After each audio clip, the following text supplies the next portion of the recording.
Assalamualaikum warahmatullahi wabarakatuh. Perkenalkan, nama saya Ratna Yuniar.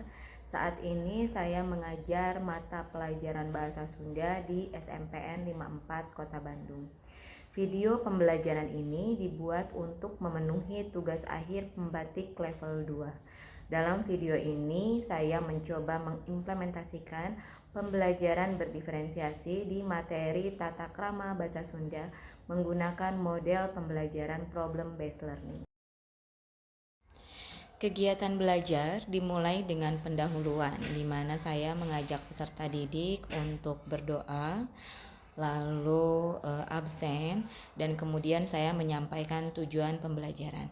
Tujuan pembelajaran kali ini adalah siswa mampu membuat sebuah teks percakapan dengan menggunakan tata bahasa Sunda yang sesuai dengan kaidah.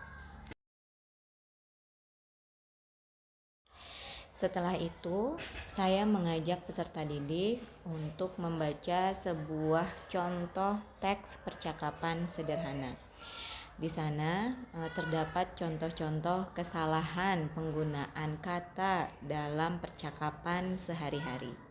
Dan kami berdiskusi tentang kesalahan tersebut.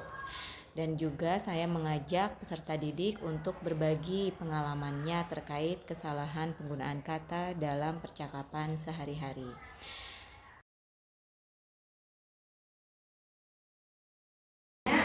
Cik, saha tiasa macakeun nomor hiji. Cung, sok bacakeun. Mengerjakan kita bulan pada kue guna kawaru guna. Biana. Biana. Dia pada guna antara AA dan Biana. Nah, berarti nu ngobrol teh antara Aan Nurjana jeung Biana. Kira-kira sapantaran atau nampi salulureun? Salulureun. Berarti Aan nyariosna kedah ngagunakeun tata bahasa hormat. Tuluy ieu teh Aan teh di kita meuli bulan bodas ku ibuna ka warung. Berarti ayana di mana lokasina? Warung. Nah, berarti Setelah membagi kelas menjadi kelompok kecil sesuai dengan hasil asesmen awal, saya menjelaskan tugas kepada kelompok, di mana setiap kelompok mendapatkan tantangan yang berbeda. Tetapi sama-sama harus membuat percakapan sederhana menggunakan bahasa Sunda sesuai dengan kaidah. Setelah itu saya membimbing penyelidikan kelompok. Masing-masing kelompok dibebaskan untuk mencari atau mengeksplorasi sumber ajarnya masing-masing. Beberapa kelompok ada yang mencari sumber ajarnya melalui googling, melalui mesin search engine, dan ada juga yang mencari melalui YouTube, dan beberapa kelompok mencari melalui buku teks yang sudah dibagikan. Dalam tahap ini terjadi kolaborasi antar masing-masing anggota kelompok untuk mencapai tujuan yang sama, yaitu membuat teks percakapan bahasa Sunda yang sesuai dengan kaidah kebahasaan dalam bahasa Sunda. Setiap kelompok juga bebas memilih apakah teksnya akan dicatat secara manual di buku pelajarannya atau juga boleh menggunakan Canva, atau jika ada yang bisa membuat video dipersilakan untuk membuat video percakapan sederhana.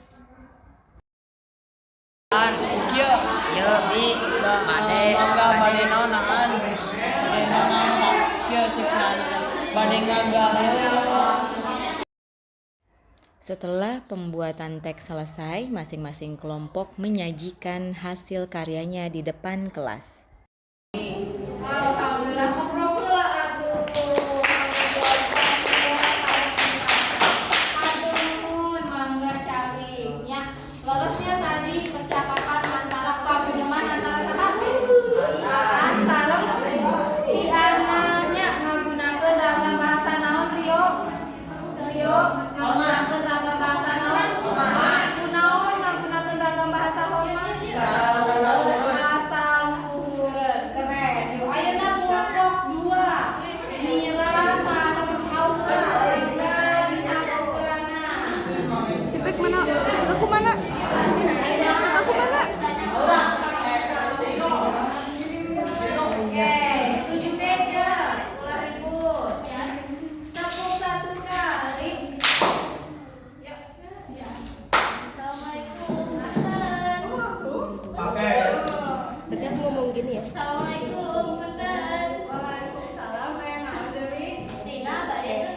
Abi poe Senin pada Asya. Kenapa gitu Dewi? Insya Allah ke Senin pada hari sementara tepak tahun. Abi bari mondok aja ka Imah Abdi. Tepak tahun kebarang Dewi. Tepak tahun ke 13 Rin. Aduh Dewi, hapunten ke Senin mah Abdi teu bisa. Nah, teu bisa Dewi. Sabab Abdi aya acara keluarga di Imah Abdi. Hapunten ya Dewi. Oh, mohon Dewi sawiri. Dewi. Ya, Mas Senin Abdi Dewi kan kado Natasha we. Teu kudu Rin, beli repot. Tenang naon Wi, Abdi pasti bisa di Abang aya jadwal lain. Oh, habis ini Rin, Abdi lagi. Banyak panennya. Ya maaf lamun ngarepotkeun. Oh, mangga ngarepot juga.